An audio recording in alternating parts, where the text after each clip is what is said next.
Bueno, muchachos, hoy vamos a revisar el desarrollo biológico del sistema reproductor o sistema genital. Si ustedes se van al libro, pronto a obviar el capítulo, se encuentran con el capítulo que dice geniturinario. Acuérdense que aquí hay algunas estructuras que van a concluir. Creo que se acuerdan del sistema urinario cuando hablamos de los riñones intermedios, que se llaman mesonefros, que de ahí se formaban unos conductos que se llamaban conductos mesonéfricos y se formaban unos túbulos que se llamaban túbulos mesonéfricos. Y de pronto se les pudo olvidar ya, pero yo les decía en ese momento que esos túbulos daban derivados en el varón y esos conductos daban derivados exclusivamente en el varón. ¿A qué se debe eso? A lo siguiente. Cuando se da el proceso de fecundación, todos sabemos que es un ovocito y un espermatozoide. Los ovocitos siempre son X, el espermatozoide puede ser X o puede ser Y. Entonces, a partir de este momento, se determina lo que llamamos sexo cromosómico o sexo genético. Cuando uno le pregunta al paciente en la historia clínica por el sexo, está preguntando por esto, por el sexo cromosómico o genético. Sin embargo, hay varios sexos, cromosómico y genético. El sexo fenotípico, que es lo que yo veo a simple vista, si lo que llegue un hombre o una mujer según sus características morfológicas, y el otro sexo sería ya algo que entra en otro plano, no morfológico, de pronto en el campo ya de la identidad sexual, de lo cual esta clase no aborda esos temas. Cuando vayan a psiquiatría o psicología abordarán esas particularidades. Aquí solamente estaremos hablando del sexo cromosómico o genético y del sexo fenotípico. De hecho, hay un periodo importante que se llama de indiferenciado, en el cual el hombre y la mujer tienen los mismos primordios. Hoy está muy de moda esos tipos de actividades que hacen, además de los baby showers, ahora hacen otra antes, que viene siendo la develación del sexo. Muy bien. Entonces, si algún amigo o amiga le pregunta en qué momento hacen la ecografía para saber el sexo de su hijo, ustedes le van a recomendar que la haga después de la semana 12. ¿Cuántas semanas tiene tu esposa o cuántas semanas tiene? No, apenas tengo 7. Ya yo quiero saber para la revelación, no, todavía no lo hagas porque vas a perder el dinero de la ecografía. Lo hacen mejor a la semana 12, porque miren que hay un periodo diferenciado. ¿Y en qué momento se comienzan a diferenciar los sexos? De la semana 8 hasta la semana 12. Entonces, en la semana 12 ya sabemos con claridad si se trata de un varón o se trata de una mujer. Cuando yo digo sexo genotípico, es lo que yo puedo ver a través de un cariotipo. Digamos, solicitamos un cariotipo, el laboratorio de genética me va a reportar, se trata de un individuo 46XX o 46XY. Inmediatamente yo sé, ¿es un varón o es una mujer? Cuando usted recibe ese laboratorio en su consultorio, usted tiene un paciente enfrente al cual usted está observando. Entonces, ¿qué tal que yo recibo un cariotipo? ¿Cómo es tu nombre? De Gabriela. Y me dice que Gabriela es 46XY, pero ¿cómo así? Si Gabriela es una mujer. Y yo hice un examen físico y visualizo que Gabriela es mujer. Y Gabriela no siente ningún tipo de transformación de sexo ni nada. Entonces, ¿qué pudiese estar ocurriendo? Ahorita vamos a ver que hay unos genes importantes en los cromosomas que son fundamentales para esa determinación sexual. Y el cromosoma que tiene ese gen se llama el cromosoma Y. Lo que significa que una pequeña microdelección del cromosoma va a producirme un individuo genotípicamente varón, pero fenotípicamente mujer. Las microdelecciones no las podemos ver en los cariotipos, Las microdeleciones la vemos en otros estudios genéticos mucho más especializados. Pero en el cariotipo convencional no podemos ver las microdeleciones. Las microdeleciones son pequeñas pérdidas del cromosoma. Todos sabemos que existen unos genitales internos y unos genitales externos. Los genitales internos entonces son los que están por dentro de, en el caso de las mujeres, los ovarios, que son las gónadas, trompas de falopio, útero y la vagina. En el caso del varón, testículos, que serían los equivalentes a quienes, a los ovarios, los conductos intra y extratesticulares, que serían los equivalentes a las trompas de falopio. Entonces los varones tienen, además de los túbulos seminíferos que hacen parte del testículo, tienen unos túbulos rectos, una red de testis, unos conductillos eferentes, un epidídimo, un conducto deferente y un conducto eyaculador. Serían los equivalentes. Esos son conductos o órganos internos.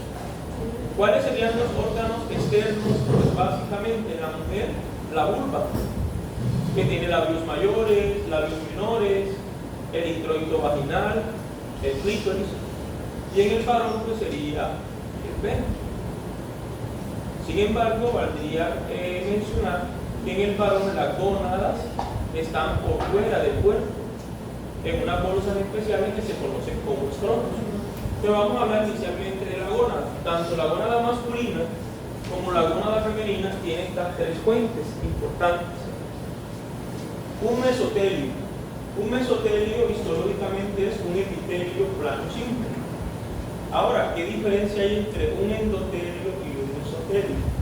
Los endotelios revisten la superficie interna de los órganos.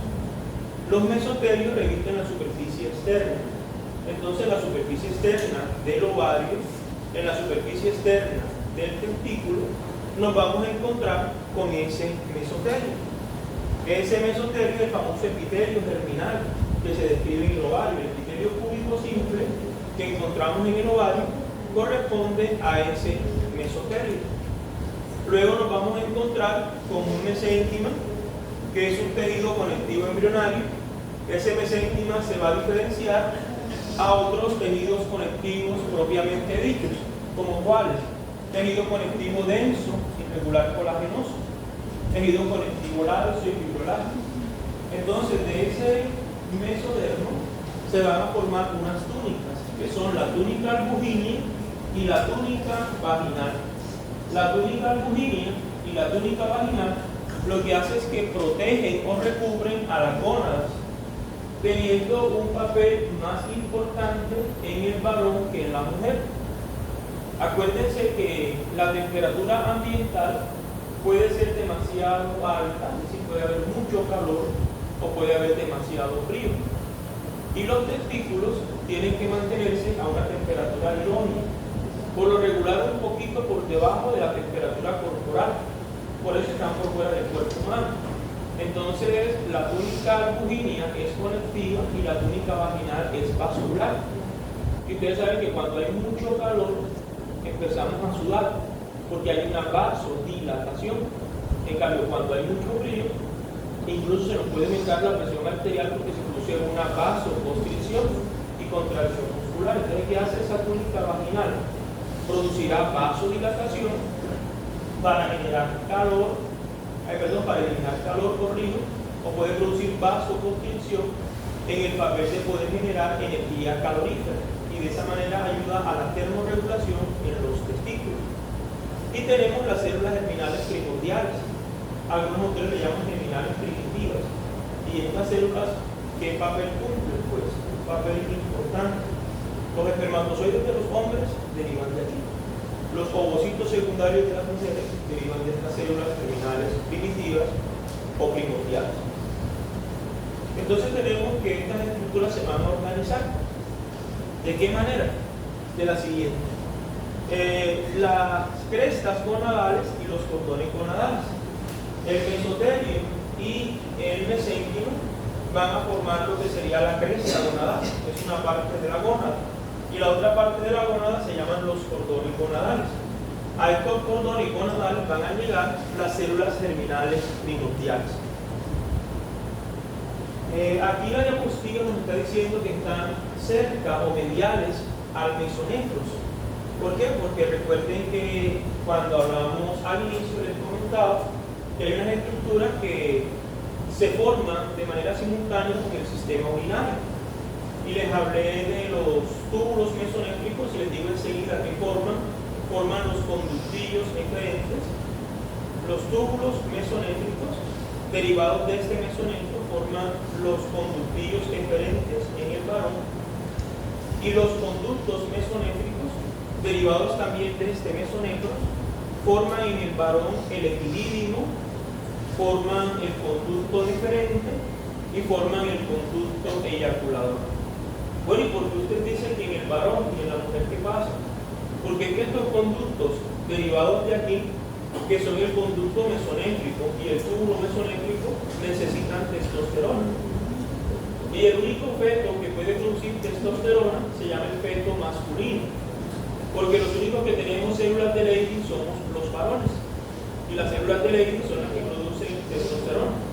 Como la mujer tiene ausencia de testosterona, estas estructuras derivadas del mesonéfro van a involucionar, van a desaparecer. Entonces hay algo aquí interesante, y es que las gónadas, ovario y testículo van a tener una corteza y van a tener una médula.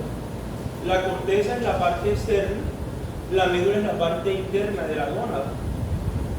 Por debajo de la cápsula siempre encontramos la corteza, y la médula la vamos a ver en la parte interna. Sin embargo, dependiendo del sexo, se dice que en el varón lo que va a primar o se va a desarrollar más va a ser la médula, en cambio en la mujer lo que va a primar o se va a desarrollar más va a ser la corteza. Yo me voy a adelantar a un esquema que es este, y este esquema nos va a permitir poder evidenciar que inicialmente hay un periodo indiferenciado, donde la gónada es igual en los dos sexos, pero resulta ser que en los varones hay un gen que se llama SRY. Ese gen SRY está en el cromosoma Y. Ese gen SRY que produce una sustancia que se llama factor determinante testicular. Por eso aquí aparece TDF en inglés, factor determinante de testículo. Los varones producimos ese factor determinante de testículo. En las mujeres no se produce, hay ausencia de ese factor determinante de testículo. ¿Por qué? Porque las mujeres carecen de ese gen. Entonces miren lo que le va a pasar a la gónada masculina. La médula es la que están viendo en color amarillo. La corteza es la que están viendo en color rosado. Si nos vamos a su mano izquierda, a este lado, ¿qué se desarrolla más? Lo que está en color amarillo de este lado. En este caso la médula en el varón. ¿Y qué estamos visualizando? Estamos visualizando estas estructuras que primero se llaman conductos seminíferos. Se llaman conductos porque son cerrados. Luego en la pubertad se llaman túbulos porque se ahuecan, y de estos túbulos seminíferos y de estos conductos seminíferos se van a formar los túbulos seminíferos, que es esta primera parte donde se producen los espermatozoides. Luego vienen los túbulos rectos, que es este pedacito de aquí, esto que parece una red que se llama la red de testis. Esto entonces es lo que se va a formar en el varón. Repito, los túbulos seminíferos donde se producen los espermatozoides, los túbulos rectos que son los que se continúan, y esta red que está aquí que se llama red testicular. Nótese que la parte rosada se atrofia y corresponde a la corteza en el testículo. En la mujer, mire que pasa exactamente lo opuesto. ¿Por qué? Porque ella no tiene factor determinante testicular. ¿Qué prolifera más? Prolifera más la corteza, lo que vemos en color rosado. Mire cómo lo amarillo, que es la médula, comienza a involucionar y comienza a atrofiarse. Y que vemos aquí en la corteza, vemos estas bolitas que no son más que los folículos en diferentes estadios de desarrollo. Estos se llaman folículos ováricos. Y estos folículos ováricos, lo vimos el semestre pasado, pasan por algo que se llama desarrollo folicular. Y pasan por folículos primarios, que son estos, folículos primordiales, perdón, que son estos, luego folículos primarios, luego secundarios, y luego cada 28 días se va a formar un folículo graffiano o un folículo maduro. Entonces ya vemos que hay un periodo diferenciado, pero gracias a la estimulación hormonal y a los factores genéticos se puede dar una diferenciación sexual. Entonces teníamos esto hasta aquí. Esta parte entonces se lo voy a explicar en el cuadro, pero para de pronto reforzarlo, tenemos que en el varón hay un cromosoma Y y en su brazo corto encontramos este gen, que este gen es el responsable de la diferenciación testicular, y gracias a él vamos a ver todos los cambios anteriormente descritos. Que primero tenemos cordones gonadales, que luego se llaman cordones seminíferos. Hasta aquí no hay luz, hasta aquí están huecos, están sólidos. En cambio, en la pubertad, que son entre los 2 y los 14 años en el varón, gracias a estos genes, SOS9 y FG9, los cordones pasan a ser túbulos, ya se han ahuecado. Cuando yo digo que pasan a ser túbulos, además de que ya hay luz en el interior de ellos, se han formado un epitelio que se llama el epitelio seminífero. Y de pronto cualquiera de nosotros no se acuerda, pero el epitelio seminífero tiene diferentes células que se llaman las células espermatógenas. ¿Cuáles son las células espermatógenas? Aquellas que van a dar lugar a formar los espermatozoides y presentan diferentes nombres. Células madre de las espermatogonias. Las espermatogonias, entonces, que son las hijas de esas células madre, pueden ser de dos tipos: espermatogonias de tipo A, que son inmortales, y las espermatogonias de tipo B, que son las que se diferencian. Cuando digo las espermatogonias de tipo A, que son inmortales, es lo que explica que los varones nunca terminan su vida reproductiva. Es decir, hasta que el varón se muere, va a producir espermatozoides. Desde la pubertad hasta la muerte, va a producir espermatozoides, a no ser que tenga cualquier patología. En una persona que no tenga patología, los espermatozoides se van a producir constantemente, repito, porque las células espermatogonias de tipo A son inmortales. Ellas se transforman luego en espermatogonias de tipo E, y las espermatogonias de tipo B son las que siguen la línea de diferenciación. Como son unas células todavía diploides, tienen que hacer meiosis. Entonces las espermatogonias de tipo B se transforman en espermatocitos primarios, y esos espermatocitos primarios se van a transformar por una meiosis 1 en espermatocitos secundarios. Es decir, que el espermatocito secundario ya tiene 46 sino 23 cromosomas. Y luego el espermatocito secundario, que ya se formó, se transforma en espermátido. Y luego las espermátides, ellas ya no reducen, ya tienen reducido el número, pero tienen que cambiar su forma. Entonces el citoplasma lo tienen que perder y se transforman finalmente en espermatozoides. ¿Quién ayuda a la espermátide a transformarse en espermatozoide? Una célula que está en el epitelio seminífero, que se llama la célula receptoria. La célula receptoria, digamos que se come o fagocita el exceso de citoplasma, y la célula masculina gana un flagelo y adquiere una movilidad considerable. Vemos que el sexo masculino sí depende de hormonas. ¿Cuáles son esas hormonas de las cuales depende? Estas dos: la testosterona, producida por las células de Leydig, y la otra se llama la hormona antimulleriana, que la producen las células receptoras. La mujer no tiene células de Leydig, luego entonces no puede producir testosterona. Por eso acuérdense que se formaron los conductos mesonéfricos, también llamados conductos de Wolff, que forman todas las estructuras que les dije: epidídimo, conducto deferente, conducto eyaculador. Pero nosotros los varones no nos podemos permitir que se nos formen conductos de Muller o conductos paramesonéfricos, porque si nos formaran conductos de Muller o conductos paramesonéfricos, miren los que nos ocurriría: se nos formarían trompas de falopio, se nos formaría un útero y una vagina, y los varones no necesitamos esas estructuras porque son propias de la mujer. Entonces, ¿qué hace nuestro cuerpo? Las células receptoras me producen esta hormona, Y como me producen esta hormona, el conducto paramesonéfrico o el conducto de Muller involuciona, desaparece. Y en la mujer, ¿por qué si se forman los conductos de Muller? Porque el conducto de Muller no depende ni de hormonas ni de ninguna inducción, sencillamente se forman los dos sexos. Y como la mujer tampoco tiene células receptoras, entonces el conducto de Muller en ellas sí se va a poder formar y generar los derivados que conocemos.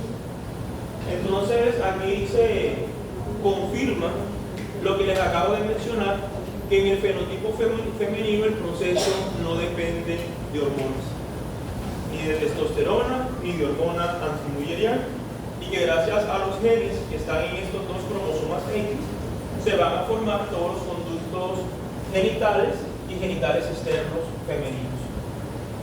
En el caso de los testículos ya sabemos que lo que va a prevalecer va a ser la parte medular, y aquí están los derivados. Miren, los cordones seminíferos forman los túbulos, la red testicular y lo que serían los túbulos rectos que ahorita les mencionaba. Y en la parte externa vamos a tener una túnica albuginea y una túnica vaginal. Aquí usted lo puede ver, esta es una microfotografía de un feto de la parte testicular. Esto que ve en un color más pálido correspondería a lo que sería la corteza. Aquí está el epitelio, el mesotelio que hablábamos ahorita. Al inicio, este viene siendo el tejido conectivo embrionario que forma la túnica albuginea. Y aquí vemos todo lo que sería, en este caso, la parte medular. En la parte medular se forman los cordones testiculares o cordones seminíferos, que ya hemos mencionado varias veces, que forman los túbulos seminíferos, forman los túbulos rectos y forman la red testicular. Esto sería un corte transversal de testículo, y en el corte transversal de testículo vamos a encontrar que visualizamos varios túbulos seminíferos. Miren, esto es un testículo, aquí está la cápsula, lo morado es la cápsula del testículo. La cápsula emite tabiques al interior del testículo, lo que significa que en el testículo hay varios lobulillos. Y en cada lobulillo testicular encontramos un túbulo seminífero, el cual está enrollado. A lo que se hace el corte, en este caso transversal del testículo, lo que se va a visualizar es esto. Este es un túbulo que se ve completo. Aquí hay otros dos túbulos más al lado y lado que se ven como cortados, porque en la microfotografía o foto que he tomado no se visualizaron completamente. ¿Qué estamos viendo en medio de ellos? Lo que aparece en color fucsia. Lo que aparece en color fucsia son los tabiques de tejido conectivo. Y en esos tabiques de tejido conectivo nos encontramos con las células de Leydig, que son las que están aquí. Las células de Leydig fue la que les dije que se encargaban de producir los andrógenos, sobre todo la testosterona y en menor proporción androstendiona. Por otro lado, aquí en el interior está el epitelio seminífero. Aquí están las células espermatógenas y están también las células receptores, que son estas de citoplasma bastante claras. Eso hace entonces que en los varones se diferencien lo que son los conductos mesonéfricos para formar epididimo, conducto deferente y conducto eyaculador. Aquí hay algo muy particular y es esto.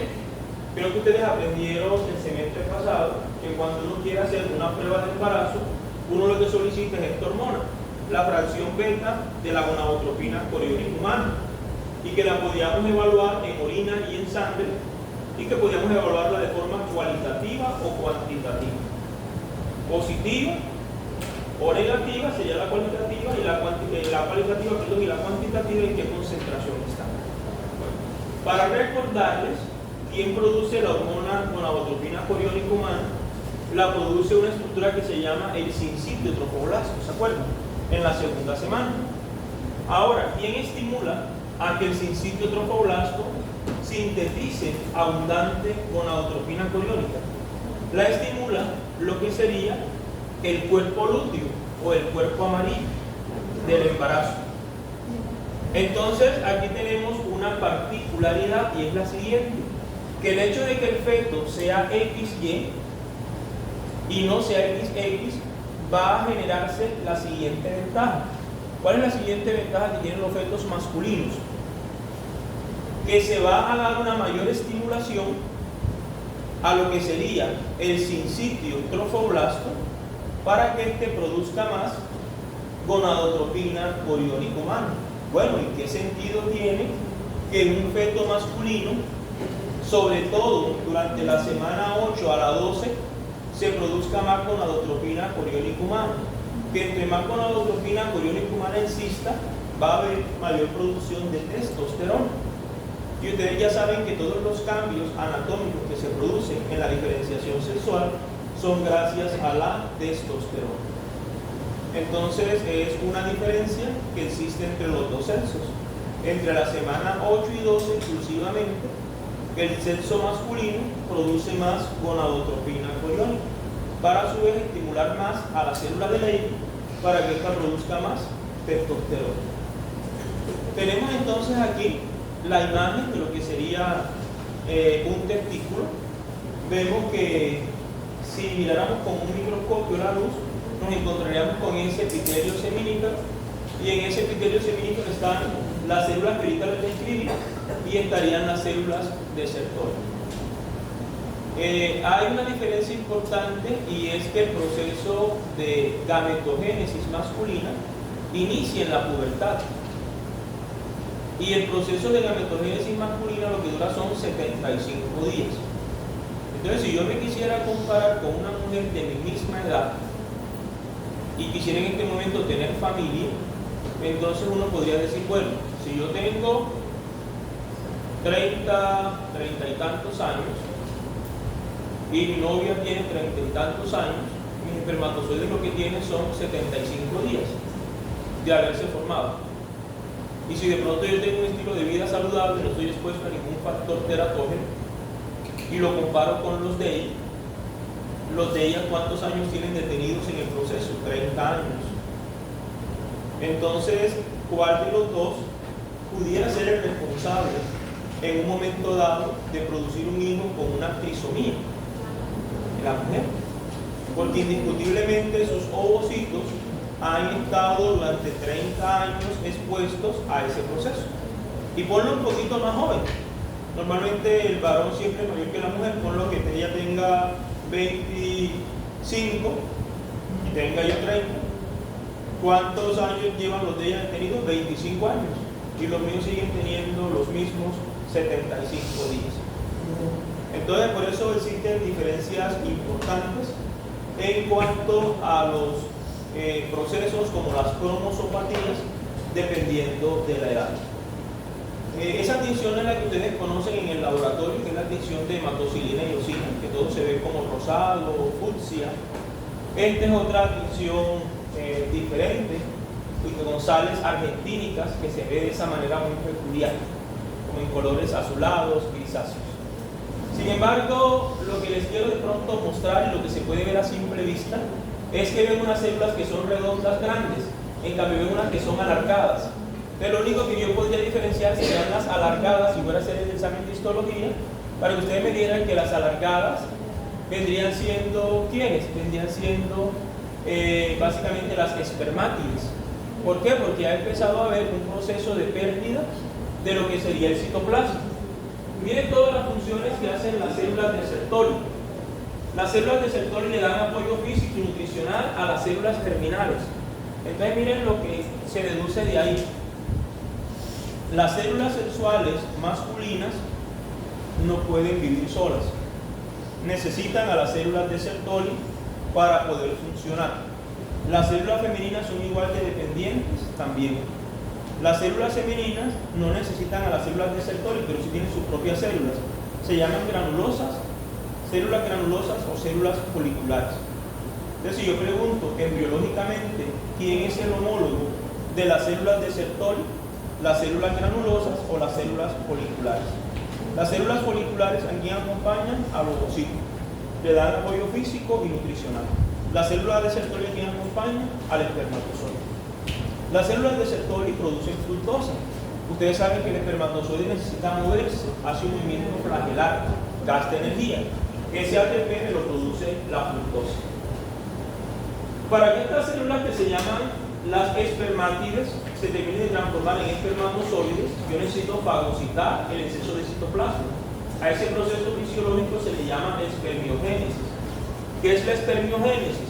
La transformación de las espermátides en espermatozoides. Entonces, si nosotros le pedimos a un varón que se haga un espermiograma y el especialista en fertilidad evalúa el espermiograma, ¿con qué se puede encontrar? Con espermatozoides que tienen dos cabezas o espermatozoides que tienen dos colas o espermatozoides que no se mueven adecuadamente.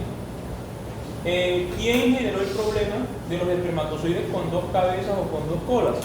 Las células de Sertoli, porque no fagocitaron esos puentes citoplasmáticos y quedaron unidos ya por la cabeza o por la cola. Entonces las células de Sertoli son las encargadas de evitar ese problema. Para asociar lo que voy a decir, en sistema nervioso le enseñan a uno que existe una barrera hematoencefálica, ¿verdad? Y que esa barrera hematoencefálica va a evitar que cualquier patógeno penetre a nuestro sistema nervioso, generando posiblemente una infección o una lesión. La barrera hematoencefálica no son más que los capilares que están en el sistema nervioso. Son unos capilares modificados. Es decir, son capilares continuos, pero que no tienen poros, carecen de poros. El poro evita que cualquier material particulado, tóxico o infeccioso ingrese. ¿Por qué en el sistema nervioso hay esa especialidad de nuestro cuerpo? Porque es el que comanda todas las funciones, es quien da las órdenes. ¿Saben dónde más existen esos capilares especiales modificados? En nuestro ojo, en la retina. Y en la retina se llama barrera hematorretiniana.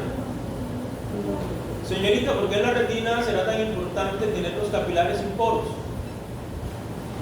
Porque si te afecta la retina, ¿qué te puede pasar? Puedes quedar ciego. Entonces necesitas que haya una protección. Ahora, ¿qué le pasaría si en el testículo no hubieran esos capilares especiales? Cualquier factor extraño afectaba a las células, en este caso sexuales, y si no hay células sexuales no hay fecundación. Y si no hay fecundación, ¿qué le pasa a la especie humana? La especie humana se extingue. Entonces, por esa sencilla razón, por pura selección natural, en nosotros hay esos capilares especiales. Entonces, las células de Sertoli hacen parte de esa barrera protectora. Los varones tenemos testosterona en todo nuestro cuerpo, pero la necesitamos en unas áreas muy específicas. Sobre todo cuando se va a tener una relación sexual. ¿Dónde debe estar la testosterona más abundante? En el pene. Para que los cuerpos cavernosos se llenen de sangre, se produzca bastante concentración de óxido nítrico y se dé el proceso de erección. Pero recuerden que esto se complementa con la eyaculación. Y para que haya una buena calidad del semen, debe haber buena concentración de testosterona. Es por ese motivo que cuando el hombre tiene infertilidad, le mandan a hacer concentraciones de testosterona y puede que encuentren la testosterona disminuida. Y entonces eso es que influye, que si no hay testosterona, no hay una buena gametogénesis masculina. ¿En qué momento se produce la testosterona? Entre las 12 de la noche y las 3 de la madrugada, lo que indica que la buena calidad del sueño en el varón va a ser fundamental para su buen desempeño sexual o para su buen funcionamiento sexual. Nosotros necesitamos hierro. No se distraigan. Recuerden que el hierro, ¿para qué se necesita? Para la formación de la hemoglobina. La hemoglobina es una hemoproteína que tiene hierro en su interior. ¿Y la hemoglobina qué hace? Pues transporta el oxígeno. No se distraigan, oxígeno. Duerme más temprano. No se pone a ver el celular para que no tengan problemas. No fumen, bájenle el alcohol y van a tener mejor función. El alcohol también afecta la testosterona. Entonces ya no se distraigan más. Nosotros necesitamos hierro, muchachos, es un oligoelemento. Pero el testículo tiene una ventaja y tiene su propia proteína que le transporta el hierro. La proteína que transporta el hierro se llama ferritina testicular. Entonces me va a garantizar que las concentraciones de hierro sean adecuadas. Otra particularidad. Las mujeres hacen ciclos sexuales, los varones no hacen ciclos sexuales. Sin embargo, los varones, al igual que las mujeres, necesitamos de unas hormonas que se llaman gonadotrópicas. ¿Cuáles son esas hormonas gonadotrópicas? La FSH o folículo estimulante y la luteinizante. En la mujer, la FSH lo que va a traer como consecuencia es que va a generar en ellas maduración de los folículos. La FSH en el varón va a producir o va a mejorar el proceso de espermatogénesis. ¿Y qué hace la LH, hormona luteinizante?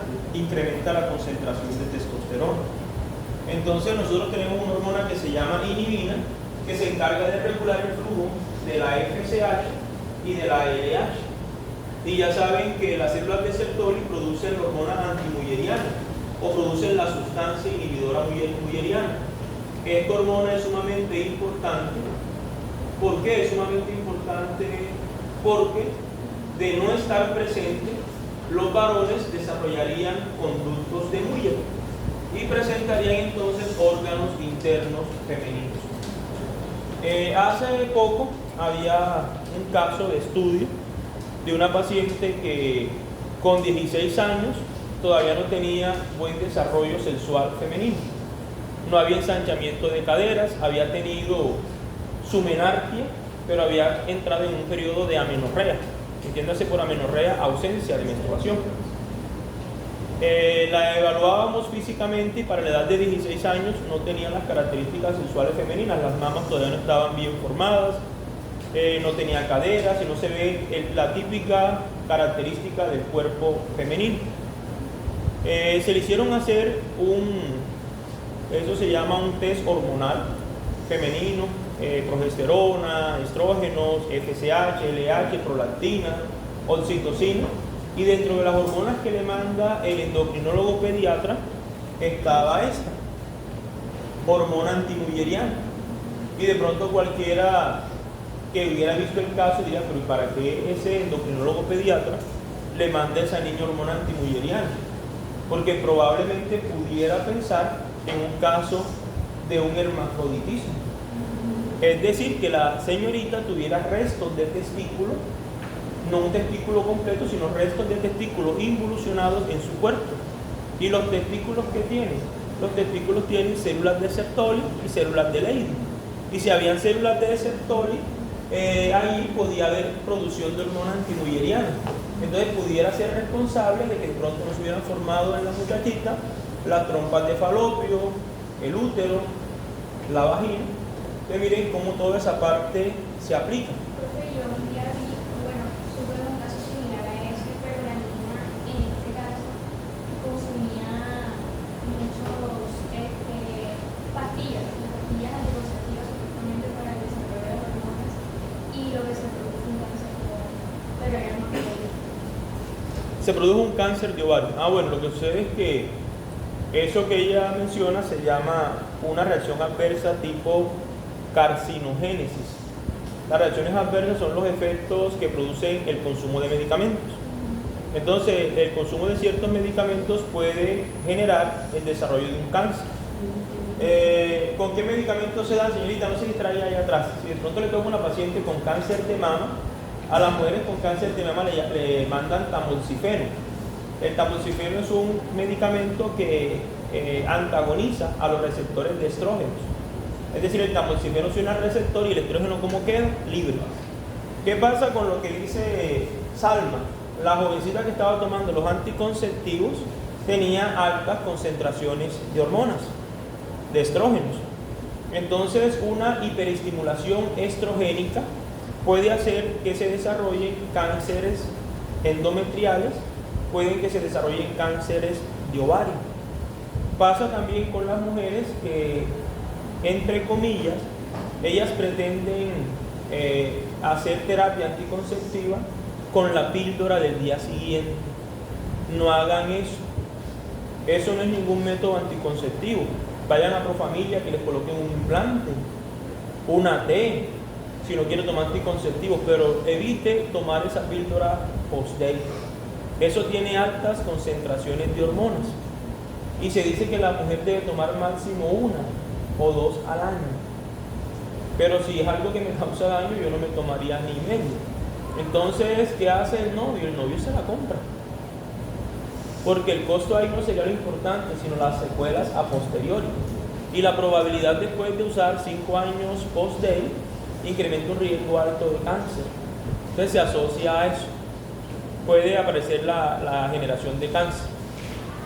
Ahora que estamos en esta semana de la prevención de cáncer de mama que terminó, una jovencita alumna mía, probablemente de su edad, quizás de pronto un poquitico mayor porque está como en quinto, algún año mayor que ustedes quizás, apareció con una masa a nivel de mama.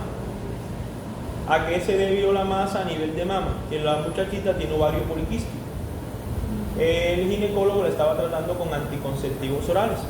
Y hay unos tumores benignos de mama que se llaman fibroadenomas que pueden crecer más cuando hay estimulación hormonal. Entonces le hicieron la mamografía y estaba con el mastólogo en consulta para que hicieran toda la evaluación. ¿Eso qué traduce o qué significa? Que ningún medicamento es inocuo y que puede producir reacciones adversas.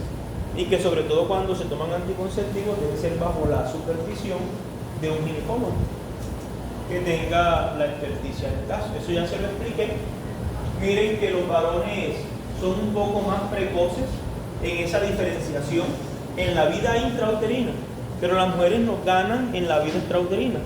Recuerden que las mujeres hacen su pubertad primero que los varones. Entre los 10 y 12 años ya las mujeres están haciendo la menarca. Los varones, para que inicie la espermatogénesis, lo hacemos por lo menos entre los 12 y los 14 años. Eso explica por qué las mujeres tienden a crecer menos que los varones. Porque los estrógenos de las mujeres hacen que la placa epifisiaria de los huesos largos se les cierre antes de tiempo. En cambio, la testosterona permite que ella esté abierta por un tiempo mayor. Entonces, por eso, si comparamos un varón y una mujer, de pronto de la misma familia, de la misma genética y de la misma edad, los varones tienen estatura promedio mayor que las mujeres y se debe exactamente a eso. Vemos que allá comenzó en la semana 8, aquí hoy comienza en la semana 10 en aproximado. Diga, señorita.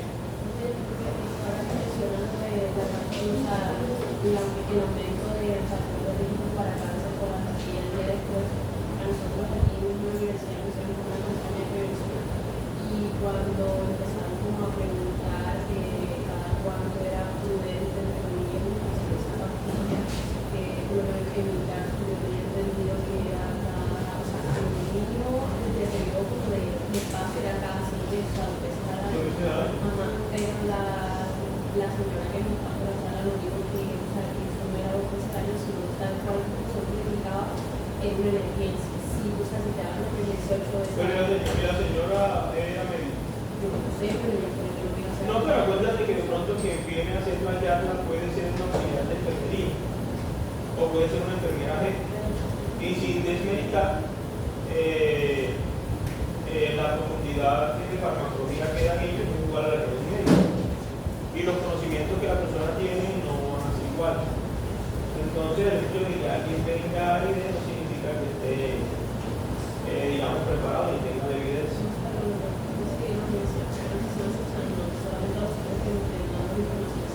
Sí, claro, es que hay una desinformación porque debería haber personal idóneo.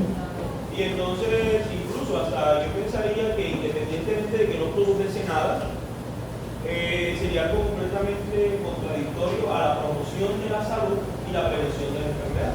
Porque si yo estoy promocionando la salud y de pronto, hablemos de otra cosa, hablemos de obesidad y hablemos de síndrome metabólico. Y yo le digo a él, bueno, mira, tú cómete todo lo que quieras, come dulce, come tal cosa, pero vas y te compras una liraglutide y te la colocas mensualmente. Es una ampolla subcutánea que inicia en diabetes, pero que actualmente es el boom para bajar de peso. O es como que yo vaya ahorita a dulce, a mí me gusta el postre de Napoleón y remate con un postre de 3 leches y después vaya a mi casa y me tome la pastilla metformina. Eso es algo estúpido, porque se supone que yo no debí tomar esa carga alta de glucosa. Y eso que está anotado, quien va a Baranoa se come unos chicharrones y se toma después una pastilla de atorvastatina para que inhiba la absorción.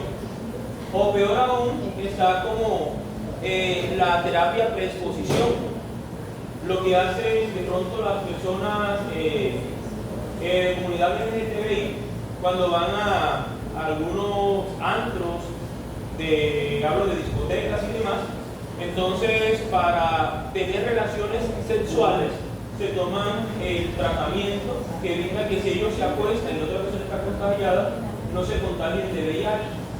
Entonces, frente a eso, si no estuviera dando, digamos, ese tipo de prevención, sería favorable yo tomarme una medicación que me va a producir una cantidad de reacciones adversas para evitar eso, ¿no? En ese caso, pues lo preferible sería la abstinencia, una constancia, pero usted no se puede abstener. Hay unos métodos que se llaman de barrera, ¿verdad?, que no solamente van a prevenir un embarazo, sino que van a prevenir una enfermedad de transmisión sexual. Entonces, en ese caso, la persona utilizará el método de barrera, porque yo creo que es lógico que si la persona sabe que la otra tiene VIH, yo creería que no va a tener relaciones sexuales, y sobre todo sin protección, por el riesgo que hay. Entonces, me refiero como a eso, que creería que no fue como oportuno ni asertivo decirlo de esa manera, que si se te presentan 8 veces te la vas a tomar. Entonces, si ya se está presentando 8 veces, la persona que lo está haciendo no es coherente con su salud. Porque si a mí me gusta tener una vida sexual activa, yo tengo que hacer protegerme, tendré que tener los condones entre el maletín, por si se me presenta la oportunidad, o sea, hablo como de una forma clara para evitar una enfermedad. Ahora, si la muchacha, esa es su libertad de ella, es su vida privada, que ella lo desea, entonces ¿para qué se va a tomar el control? No es mejor que planificar con un método regular que la ayudara a evitar. Creería yo que sí. Entonces la señora creería que informó mal. Debió más bien decir que bueno, pero si ya tú tienes tu novio, si tú tienes una vida sexual activa, yo te recomiendo esto, de esta manera, toma este medicamento, un implante, pero no decir si 8 veces o 10, toma, porque eso es un abortivo, entre otras cosas. Es un abortivo porque no previene la fecundación, lo que hace es que evita que se implante. Entonces, cuando evitamos que se implante, ya se produce un aborto. Jóvenes, esto es la gónada femenina, pero al principio del desarrollo. Miren cómo la corteza es lo que está más desarrollado. Aquí en la corteza, las bolitas rojas serían los folículos en desarrollo. Las bolitas rojas serían los folículos en desarrollo. Mírenlas aquí. Y lo que está por acá negro sería la túnica albuginia que la cubre. Mira que la médula está atrofiada, es esta parte de aquí. Sin embargo, noten los colores. Hay un conducto en color naranja y hay un conducto en color azul. Y el conducto en color azul se llama conducto mesonéfrico de Ford y el conducto en color naranja se llama paramesonéfrico de Muller. ¿Esto qué me indica? Que todavía está en el periodo indiferenciado. Y que entonces, como esta mujer no produce ni testosterona ni tiene hormona antimulleriana, ¿cuál va a desaparecer? El azul, que viene siendo el tebol, y ¿cuál va a prevalecer? El salmón, que viene siendo en este caso el de Muller. Aquí tenemos en el caso de la mujer, en la mujer se llaman en este caso ovogonias. Las ovogonias se van a transformar en espermatocitos primarios y los espermatocitos primarios pasarán a espermatocitos secundarios, pero no lo hacen tan rápido como lo estoy mencionando. En la vida intrauterina, más o menos a la quinto mes de gestación, la mujer alcanza el número máximo de células. No son inmortales como si son las espermatogonias del varón. En la mujer tienen una vida finita. Traducido, la típica canasta de huevos que yo compro para hacer las tortillas en el desayuno. Cuando se acaban los 30 huevos que tiene la paca, me toca ir a comprarlo y reemplazarlo por otra canasta. Acá no existe esa posibilidad. Entonces miren que después de tener 7 millones al quinto mes, miren que al momento del nacimiento, ¿a cuánto se reduce el valor? De tener 7 millones de pesos, me quedaron en la cuenta más 800.000, me gasté bastante. Solamente 800.000, en este caso, ovocitos, es por lo que va a contar la mujer. Mira que en la infancia vuelven a perderse otros, se vuelven a tener psicosis que disminuyen de tamaño.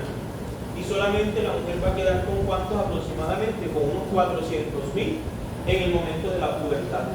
Y con esos 400.000 va a tener hasta que llegue el fin de su vida, en este caso reproductiva, no de la vida sexual, que es diferente, esas 400.000.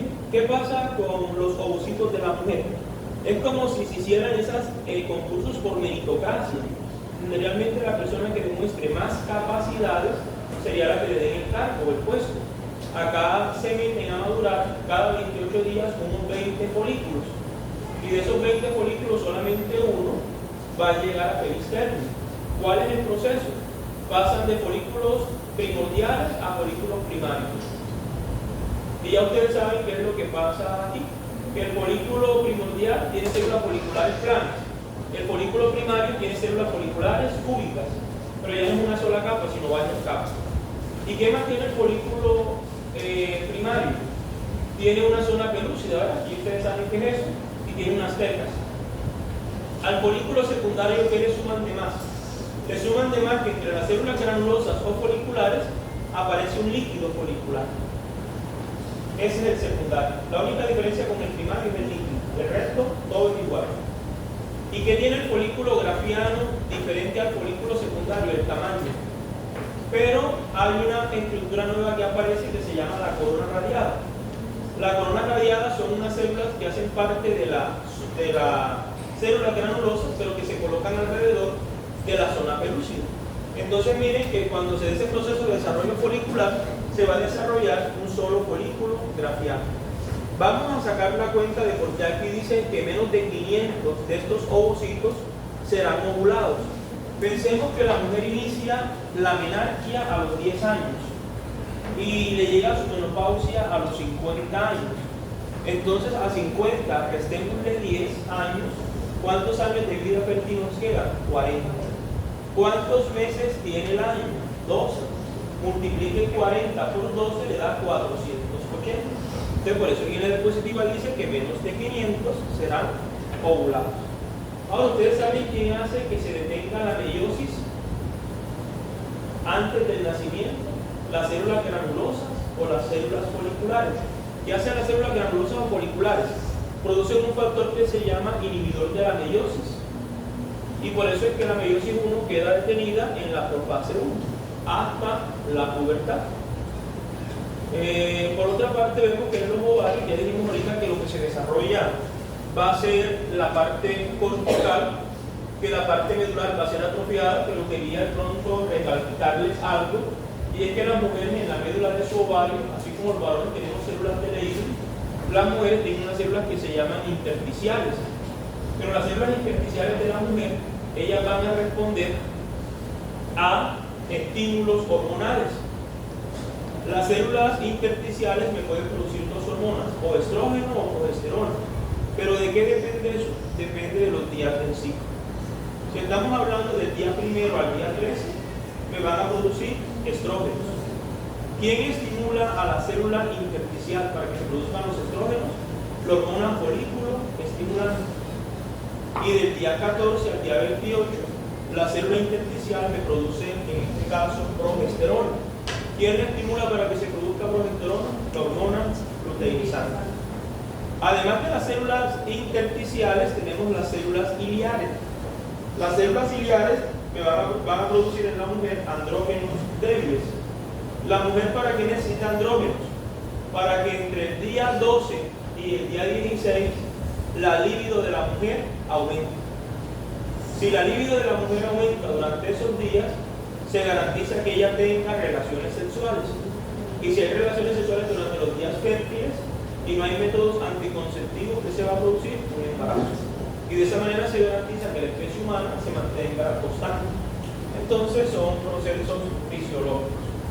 Esto es histológicamente un ovario con tinción de hematocilina e eosina. Aquí vemos el epitelio de revestimiento, que es el mesotelio del que se hablaba ahorita. Aquí estaría la túnica albuginea por debajo. Todo esto en la zona cortical. Miren que está más morada, más oscura.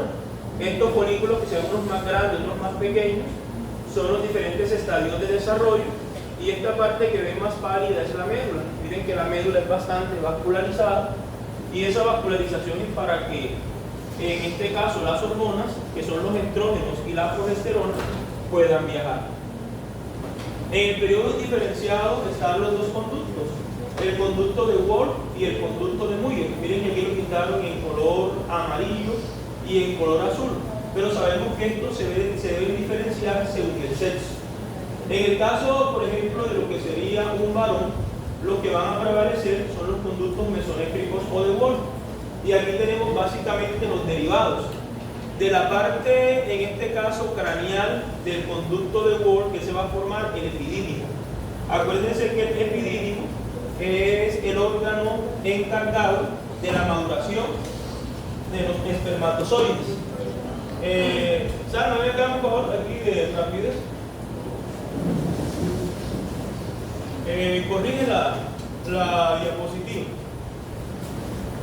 Aquí, quita letra y pon vesícula seminal.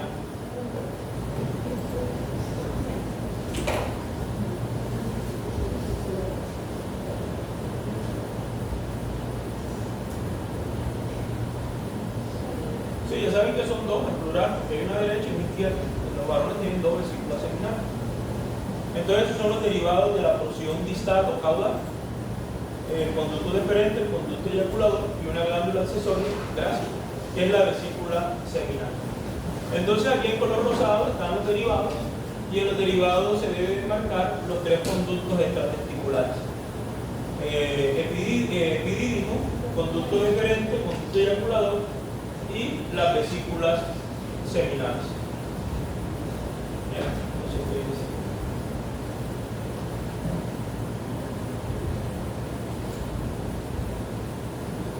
En cuanto a las otras dos glándulas que faltan, que sería la próstata, que sería la glándula purpurentrales, ellas son de origen ectomesenquimatoso. Es decir, hay una interacción entre el ectomesénquima para que se produzca la parte, en este caso, conectiva de la glándula, y la parte endocrina me forma la parte glandular. Entonces, repito, el endodermo me forma la parte glandular y el ectomesénquima me forma la parte conectiva. Las glándulas, la glándula prostática o próstata, desde el punto de vista glandular, es una glándula túbulo-alveolar. Obviamente por fuera vamos a tener un estroma de tejido conectivo y una cápsula. En el interior de la próstata ustedes saben que está una parte de la uretra que se llama uretra prostática. Cuando el varón cumple unos 60 años aproximadamente, aparece un fenómeno fisiológico igual que en la mujer. En la mujer se llama menopausia, en el varón se llama andropausia. En la andropausia disminuyen las concentraciones de testosterona. El hecho de disminuir las concentraciones de testosterona hace que la glándula prostática se hipertrofie.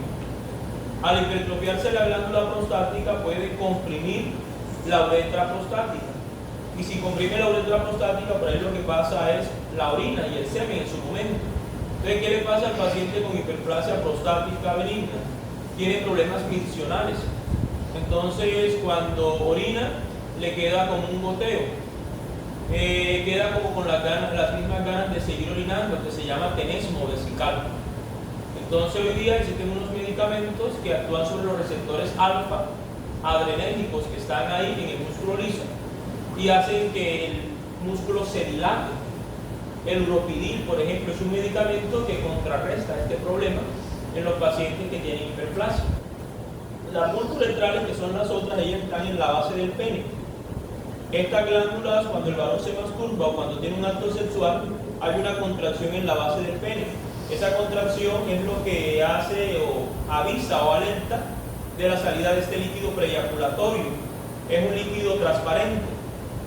No debería contener espermatozoides, aunque pueden haber algunos espermatozoides, pero no debería contener, porque este líquido sale antes de que salga como tal el semen, porque el semen se va a completar en lo que sería el conducto eyaculador.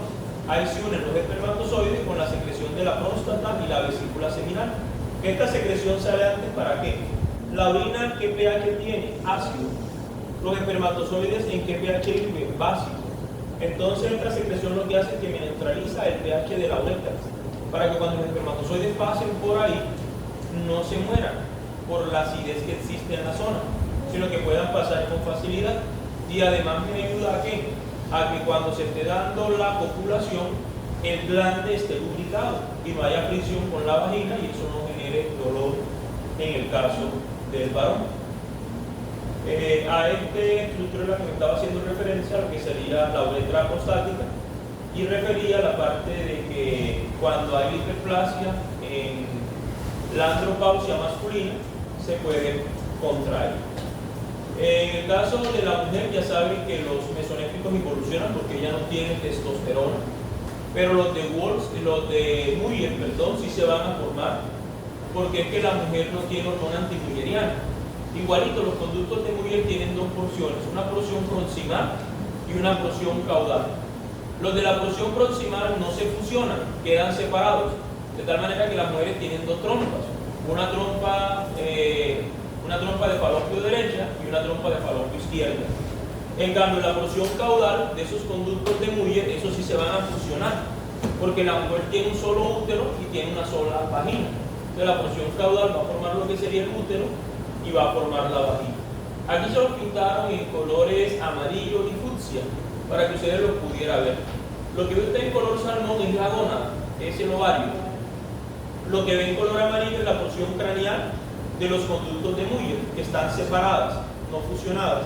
Y lo que ve en color fucsia es la porción caudal, que sí se fusiona. Aquí a efecto sería de ahorrar tinta, nada más pintaron de un solo lado. Esta es la porción craneal que forma la trompa de falopio. En este caso la izquierda, aquí debería estar la derecha. Y aquí tenemos la porción caudal fusionada que forma el útero. El útero tiene un cuerpo y tiene un cervix también. Y va a formar la primera parte de la vagina. La vagina tiene dos orígenes embriológicos, una parte craneal y una caudal. La parte craneal de la vagina depende o deriva de los conductos, en este caso de Muller. Acá visualizamos una trompa de falopio. Aquí está la parte, en este caso, más retirada del cuerpo, la parte más lateral de la trompa, que viene siendo las fimbrias. Aquí vemos entonces que las fimbrias están muy cerca de quién, del ovario. Y para que esa cercanía anatómica, para que las fimbrias atrapen al folículo cuando se dé el proceso de ovulación. Y aquí en la ampolla pues se puede dar la fecundación. Miren que la porción caudal, que es esta, es la que está fusionada. Aquí está el fondo del útero, el cuerpo del útero, el cervix, y por aquí estaría lo que sería la vagina. Hay veces que la porción caudal no se fusiona, y cuando la porción caudal no se fusiona puede haber útero doble y vagina doble. Entonces aquí tenemos el útero dobles o úteros didelfos. Miren que la figura A es lo normal: dos trompas de falopio, un único útero o una única vagina. En cambio, en la figura B y C hay variedades. En ambas figuras, tanto en la B como en la C, vemos un útero doble o un útero tabitado. En ambas se ve el tabique. Sin embargo, hay dos diferencias. La paciente de la literal B nació con dos úteros y con dos vaginas. En cambio, la de la figura C nació con dos úteros, pero con una sola vagina.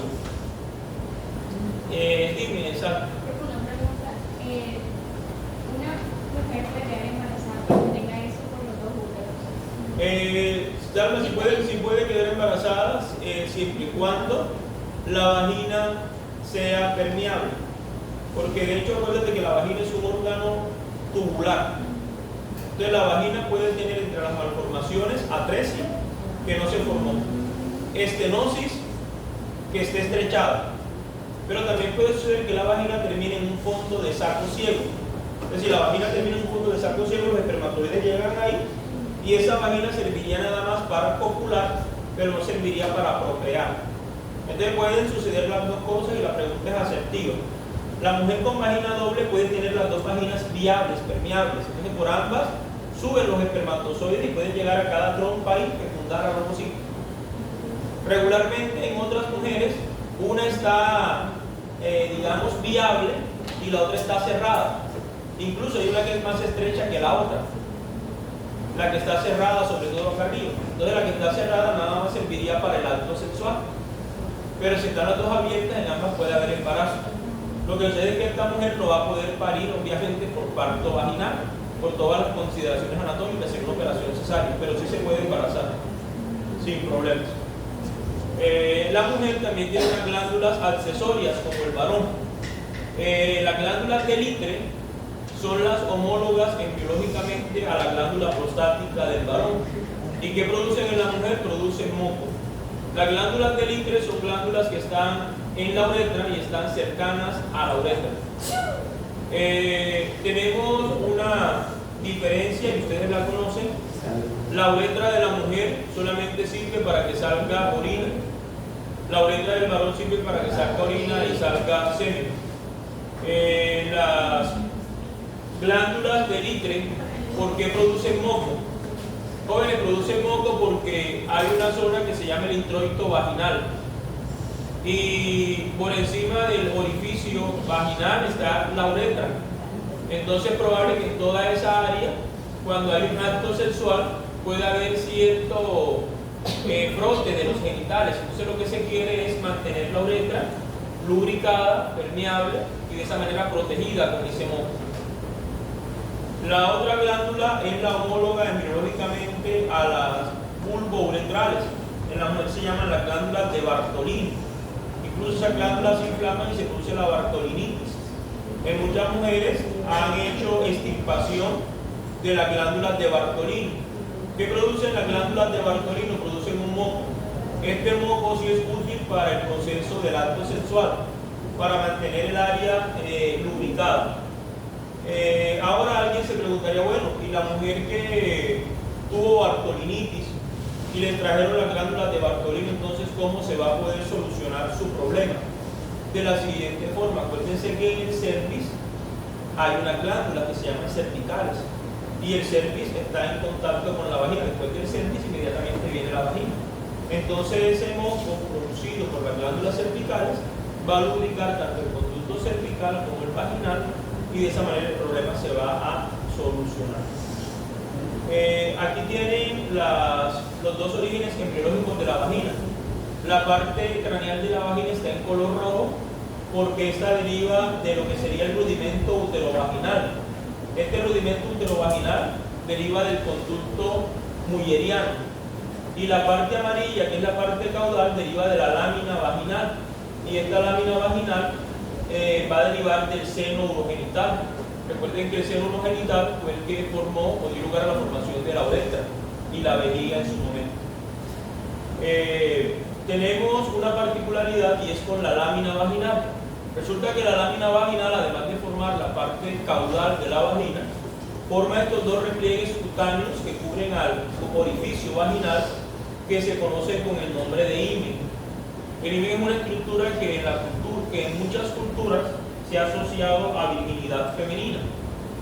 Resulta que cuando ocurre el primer contacto sexual, puede haber una pequeña laceración en lo que sería esta estructura que está bordeando la entrada. El himen no está cerrado, no es una tela cerrada como eso que ven ahí, porque si no sería un himen como el de acá, imperforado. El himen normal tiene que tener una abertura, como lo ven aquí en una foto y acá en el dibujo. Algunos hímenes tienen mucha elastina y tienen unos bordes dentados, parecido como a quien compra una gaseosa o una cerveza. ¿Han visto la tapa de una gaseosa o de una cerveza que tiene unos bordes dentados?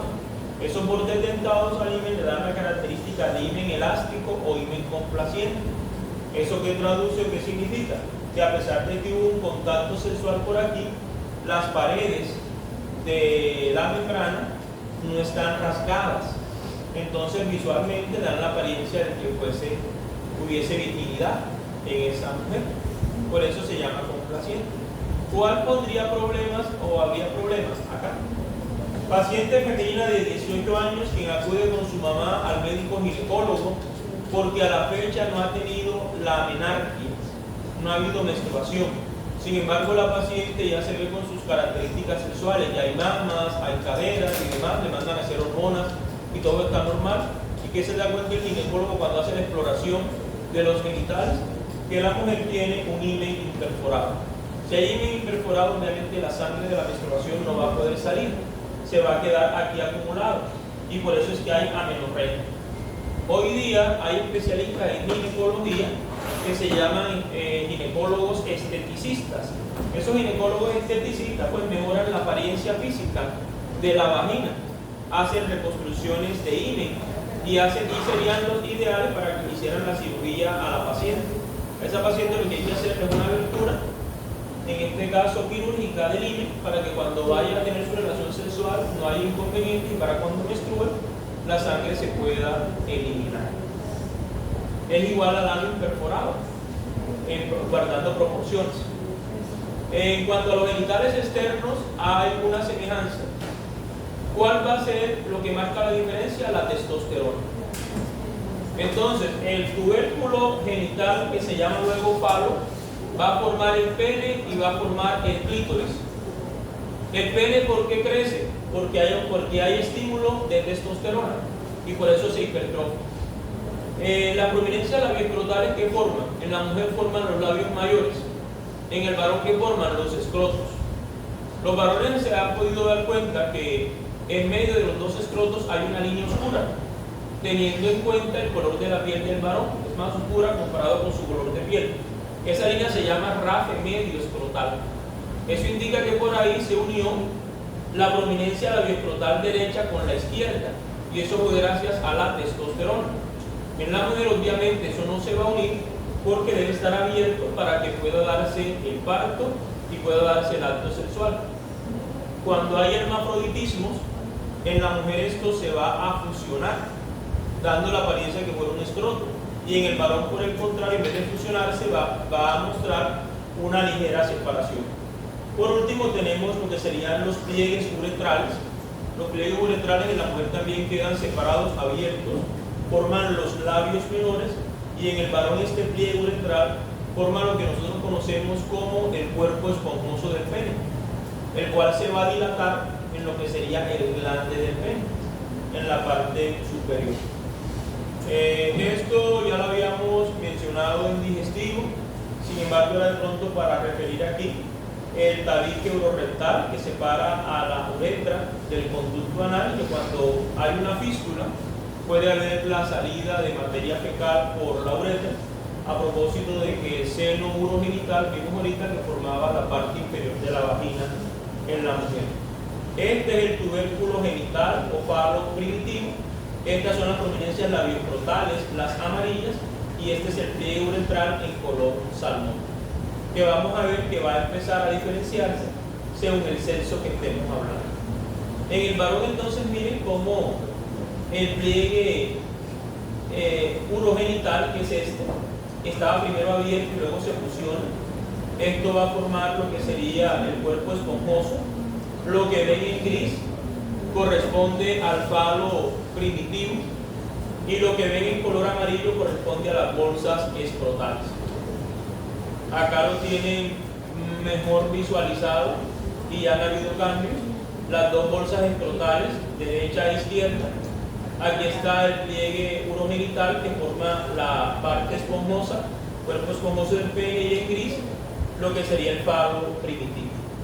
Miren que incluso acá ya está, se diferenció el glande, que es lo que le pintaron aquí en color azul, para hacer referencia a que la prominencia labio-uretral o pliegue labio-uretral va a formar el cuerpo esponjoso, y la dilatación de este viene siendo el glande. Miren cómo las prominencias labioescrotales se fusionaron en los dos escrotos. Aquí está el rafe medio, y el cuerpo y todo esto que forma el cuerpo del pene correspondería al falo primitivo. Los varones también pueden salir premiados doblemente como la mujer. Si en el varón hay dos tubérculos primitivos o dos falos primitivos, el varón va a tener dos penes. Y si los dos son bien estimulados, los dos penes tendrán el tamaño y la apariencia de un pene normal. Puede suceder que de pronto uno quede de un mayor tamaño que otro. Entonces se llama en este caso pene bífido. Es rara la anomalía, pero se puede presentar. Lo único que tiene que pasar es que el varón nazca con dos falos primitivos. Entonces, si los dos se estimulan, los penes van a crecer. La epispadia no es más que una abertura diferente. Los varones en el glande del pene tenemos una abertura que se llama fosita navicular. Por ahí sale la orina y sale el semen. Esa es la abertura ya distal de la uretra. Miren que aquí la fosita navicular está más bien es en el dorso, en el cuerpo del pene, es donde está localizada. A esto se le llama epispadias. ¿Qué puede producir la epispadia? Problemas eyaculatorios, problemas miccionales, infecciones, problemas de erección, incluso hasta problemas de tipo emocional en el paciente por la, de pronto, malformación, miedo a tener contacto sexual. Señorita, ayúdame con una hoja, regálame, para hacer la lista. Y se van anotando. Hay 4 y acá hay 6, son 10. Y atrás hay 3, son 3, y las otras 2 líneas serían 15. Y acá hay 16, 17, 18, 19, 20, 21, 22, 23, 24, 25, 26, 27, 28, 29, 30, 31, 32, 33. O sea que no pueden haber más de 33. El micropene sería todo lo opuesto a lo que sería un pene al pene doble.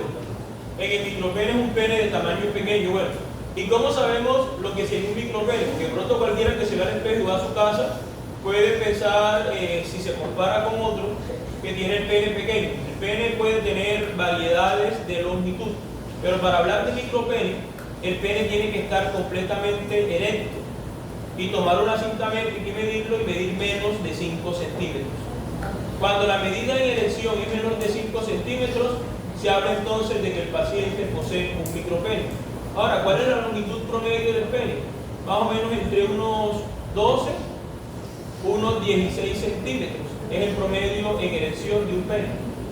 ¿Dependerá de qué? Dependerá de las características, en este caso genotípicas, y de las características epigenéticas. Recuerden que según la población pueden haber variedades y según el país y la raza. Entonces hace preocupante la situación cuando ya el tamaño no excede los 5 centímetros en erección. Se habla de micropene. Se ha asociado a procesos hormonales. Ahora, un problema que puede presentarse con la obesidad es que hay un área que se llama pubis, y en ese pubis se encuentra localizado el pene. Hay personas que no tienen micropene, sino que esa área del periné, así como en el abdomen se hace liposucción, en esa área hacen liposucción de la zona. Entonces la parte que estaba ahí, que se llamaría pene escondido, en esa área va a quedar como más libre, visible y útil para el acto sexual. Y la otra sería cortar el conducto suspensorio del pene. Al cortar el conducto suspensorio del pene, va a aumentar unos 2 centímetros en longitud. Las hipospadias son aberturas anómalas de la uretra. Miren que la hipospadia, la uretra se abre al cuerpo del pene. Se llama hipospadia peniana. La hipospadia penescrotal es entre el pene y el escroto. Y la hipospadia perineal sería entre los escrotos y el ano. Entonces, la hipospadia, repito, son aberturas anómalas del conducto uretral externo. En el caso de la mujer, noten esta variedad. Al día 72, el clítoris es más grande que al día 76. ¿Gracias a qué? A que no hay producción de testosterona. Y por eso el clítoris de la mujer va a experimentar un fenómeno de atrofia. El clítoris de la mujer, igual que el pene del varón, tiene cuerpos cavernosos, tiene glande. Por eso cuando se realiza el acto sexual, parte de lo que sería el orgasmo femenino se debe a la estimulación del clítoris, porque es un órgano eréctil y al mismo tiempo sensitivo, igual que el pene. Noten que en la mujer son las mismas prominencias. Las prominencias labioescrotales, los pliegues urogenitales y el falo primitivo. La diferencia es que en la mujer esto no se va a fusionar, va a quedar abierto. Estos pliegues labioescrotales, ellos forman los 2 labios mayores. Estos pliegues labiouretrales forman los labios menores, y este que está en color gris pues formaría lo que sería el clítoris. Si hay una hiperplasia de la glándula suprarrenal y el feto es un hombre, no le va a pasar nada. Los varones dependen de testosterona. ¿Por qué digo esto? Porque las glándulas suprarrenales, en su corteza, en una capa que se llama la capa reticular, producen andrógenos débiles. Entonces, si la glándula suprarrenal está hipertrofiada, va a haber mucha producción de andrógenos.